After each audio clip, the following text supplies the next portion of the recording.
Hello lovelies, welcome to our channel Universal Movies. Today, you will be watching an American psychological thriller film called Sightless. Please subscribe our channel and press notification bell for latest videos. Disclaimer, this isn't spoiler content, watch it and stay safe. The movie begins with a young girl who is depressed and alone. She decides to jump off of her apartment balcony. The scene then shifts to a month earlier, showing that same young woman named Helen. Helen used to be a famous violinist. One night, she is brutally attacked in a car park by an unknown attacker wearing a gas mask, spraying chemicals on her eyes. She is then immediately brought to a hospital and wakes up on a hospital bed, with both of her eyes covered in bandages. Soon, a nurse named Omar comes to take the bandages off. As the bandages are taken off, she realizes she can't see anything. Shortly after, a doctor named Katsuro enters her room. He explains that the chemicals she was exposed to left her optic nerve intact, but seared. In simple terms, the damage is irreversible, and she is now completely blind. Having lost her eyesight forever, Ellen is distraught and only reluctantly accepts her altered situation. Then, a detective named Bryce comes and asks her questions about the incident. She explains to Detective Bryce what she knows. A few moments later, Ellen talks to her brother, who is in Tokyo, on the phone. He tells her he has organized a hidden apartment close to the city center for her to live in, and a caretaker who specializes in helping people like her who are adjusting to their new lifestyle. The next day, Ellen wakes up in her new apartment and meets her new caretaker, Clayton. She has no memory of the trip home from the hospital, which Clayton explains away by saying that the drugs she is on are powerful. Clayton tells her that he is a professional caretaker, and he will assist Ellen in her daily activities and slowly assist her transition as a blind person. He will come to her place every day at 11 a.m. and leaves at 2 p.m. He adds that she is now in her new apartment on the 9th floor of the building, and he explains the layout of the apartment to Ellen. After Clayton leaves, Ellen tries to call her friend, Sasha, and her brother. But both of them do not pick up her calls. She feels so empty as she has neither family nor friends to talk to during this difficult period. The next day, Clayton brings Ellen a pet budgie in a cage. She asks him what color it is. Clayton tells her it's baby blue. Afterward, Ellen notices that when she stands next to one of her windows, she can hear the noise from the busy street below, but when she stands near another window, she can't hear anything. Clayton explains that the glass there is thicker, so she won't be able to hear anything. They both then talk to each other about their lives, slowly forming a close bond between them. Ellen then asks permission to touch Clayton's face, to which he agrees. That night, Ellen hears a woman crying while being abused by someone. She initially believes the woman is in her apartment, but it turns out that the crying sound comes through the vent. The next day, she decides to invite her neighbor for tea, so she walks out into the hallway and leaves a post-it note on the door of the apartment next door, asking the woman to join her for tea. That night, the woman named Lana knocks on Ellen's door and comes in for tea. She acts strange though, she knows Ellen used to be a violinist and lost her sight. She seems to know a lot about Ellen, even though they just met. Ellen touches her face, and to her surprise, she feels a fresh scar on Lana's face.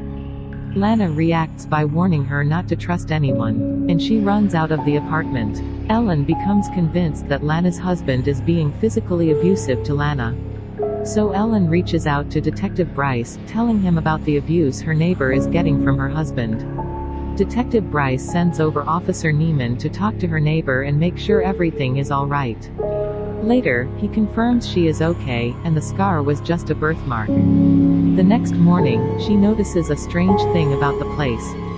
She explains to Clayton that a car alarm goes off every other day at precisely 11 a.m. The time Clayton arrives at her place daily. The same car, same alarm, same time. Clayton dismisses the oddities, and tells Ellen that it is a big city, it's got lots of alarms. Later that night, Ellen thinks Lana comes into the apartment again. However, when she touches her shoulder, it turns out to be Lana's abusive husband. He threatens her to leave his wife alone and stop being paranoid. Feeling threatened, Ellen immediately asks Clayton to come to her place. Clayton arrives and comforts her. At that time, Clayton tells her that he has feelings towards her. However, Ellen rejects the interest by stating that she needs a caretaker more than a boyfriend at the moment. Broken-hearted, Clayton leaves the apartment. Soon after Clayton leaves, she is attacked again by the person in the gas mask. Ellen manages to dial 911 before she passes out as the attacker pushes a syringe onto her neck. Later, the paramedic tells her that there's no apparent injury and not a needle mark on her neck. When Detective Bryce comes in, he tells her that the CCTV also shows no one enters the apartment after Clayton. After hearing that, Ellen feels distressed. She can no longer believe her own perceptions. Feeling isolated from everyone in her life and believing someone is after her, Ellen decides to end her own life. And that is when we jump back to the beginning, and watch as she writes a suicide note, and then climbs up onto the balcony railing and jumps off. However, instead of dying, Ellen falls 6 feet and is just fine. She quickly discovers that she's in a soundproofed room. A room without a door. A room with speakers that play the sounds of the city. A fictional city, and a fictional high-rise. She quickly realizes the apartment she was staying in was fake, and all of the noises outside were coming from a speaker system. She hears the 11 a.m. car alarm go off and climbs back into the apartment. After climbing back into her apartment, she explores the hallway only to find she cannot escape. So, she heads out and knocks on Lana's door. And Lana tells her that this is home, that there is no leaving. Clayton then arrives to cook Ellen's dinner. When they sit down to eat dinner, Ellen hears Clayton knock on the table twice. Ellen recognizes this double tap knock and realizes that everybody else she's interacted with since the attack has the same knocking. That's when she realizes everyone she's met since she woke up in the hospital. The nurse, the doctor, the police detective, the paramedic, Lana's husband, were all Clayton. Realizing this truth, she pretends to drop her drink, and hits him on the head with the knife block. She immediately takes his key and a taser, and escapes down the hallway into the apartment next door. However, it is actually a weird empty storage area, where Clayton keeps all his costumes and everything else he needed to pull off this ruse. Clayton has been using various disguises to play everyone. Even more surprising, Ellen finds her assailant's outfit, which reveals that Clayton was the one who attacked Ellen to make her blind, and took her directly to this fake apartment to keep her captive. She then finds Lana, who is actually real, in a hidden room. This room is the fake hospital room she was brought to at the beginning of the film. She reveals she is Clayton's sister, and she helped him kidnap Ellen.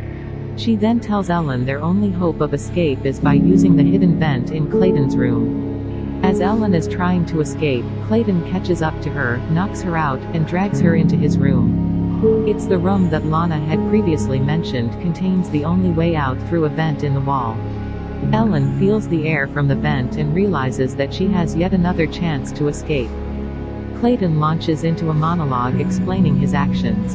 When he was a kid, his father had locked him and his sister, Lana, up in the basement, holding them captive for 3 years after their mother had died.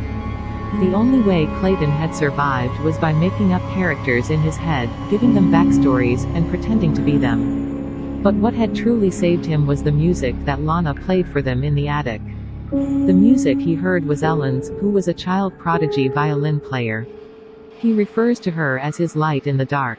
So now, he wanted to be the same for her. As he relays his story and motives, Ellen grabs a chance to decapacitate him with the taser and opens the vent, but discovers that it's too small for her to crawl through. Taped inside the vent, Ellen finds a small vial of the same substance that had blinded her. When Clayton comes around again, she sprays the substance in his eyes, effectively blinding him too. As Clayton writhes in pain, Lana arrives on the scene. Upon seeing Clayton disabled, she frees Ellen, sending her out into the real world. 6 months later, Ellen prepares to go on stage to the sound of an elated crowd. And that's how the movie ends. Please subscribe our channel, turn on notifications and stay tuned for latest videos. Thank you for watching.